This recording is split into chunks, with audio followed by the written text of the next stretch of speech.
tukiwa tunaadhimisha miaka 20 ya taasisi yetu, tunajivunia mafanikio makubwa yaliyopatikana katika kuyafikia malengo na madhumuni ya kuanzishwa kwa taasisi hii hapa nchini.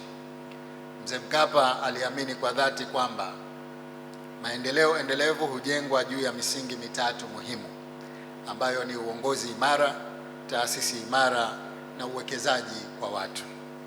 Kwa mantiki hii, alielewa kwamba mataifa hayafanikiwi kwa sababu tu ya kuwa na rasilimali za asili, lakini hufanikiwa pale yanapojenga uongozi wenye maono, kuimarisha taasisi za umma na kuwawezesha wananchi wake, hasa vijana, kuwa chachu ya mabadiliko.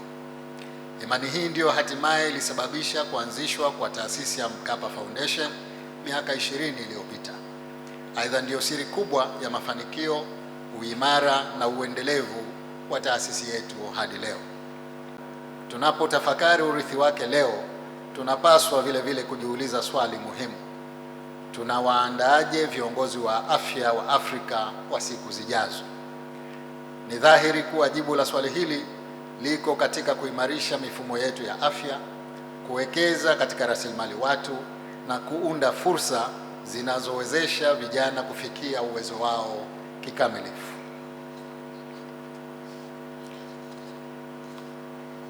Mheshimiwa Makamu wa Rais, wageni waalikwa, mabibi na mabwana, katika kutambua mchango wa taasisi ya Mkapa Foundation kwa miaka 20 iliyopita, taasisi hii imekuwa mshirika wa kuaminika wa Serikali ya Mapinduzi ya Zanzibar katika maendeleo ya rasilimali watu wa sekta ya afya, mageuzi ya sekta ya afya, kuimarisha huduma za afya ya msingi na utekelezaji wa hatua muhimu za afya ya jamii.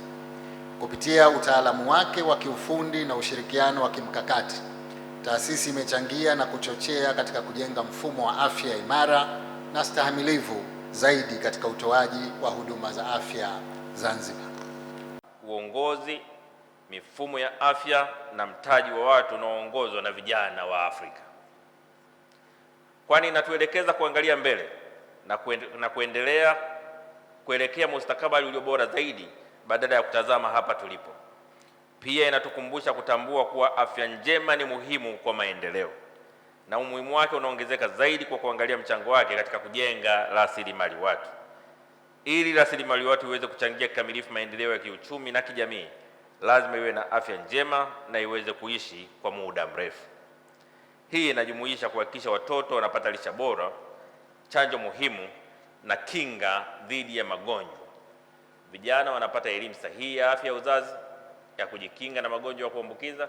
Jamii nzima inakingwa dhidi ya magonjwa yasiyoambukiza na huduma stahiki kwa wazee.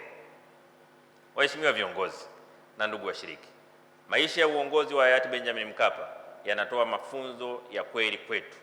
Mathalan, katika usimamizi na uendelezaji wa sekta za afya tunajifunza yafuatayo.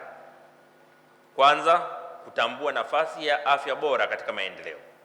Hili tunaliona tangu awamu ya kwanza ya uongozi wa taifa hili, ambapo hayati Mwalimu Julius Kambarage Nyerere, baba wa taifa, alitangaza maradhi kuwa miongoni mwa maadui watatu wa taifa letu. Aidha, hayati Benjamin Mkapa katika awamu yake ya kwanza aliweka mkazo katika mapambano dhidi ya ukimwi, ambapo alianzisha TACAIDS kuongoza mapambano haya.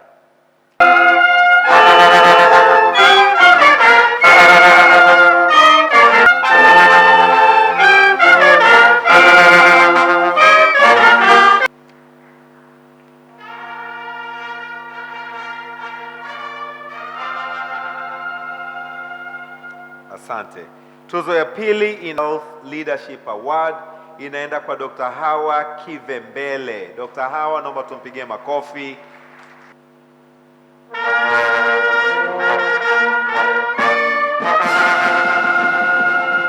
Mheshimiwa Rais, nikuombe pia utoe tuzo inayofahamika kama Health Innovation Award. Health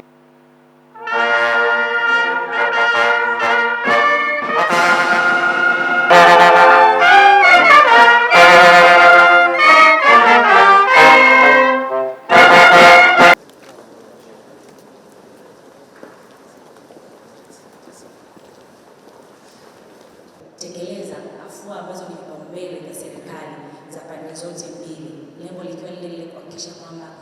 huduma za afya kwa watu wote zinafikiwa na rasilimali watu afya ikibaki kuwa nguzo muhimu.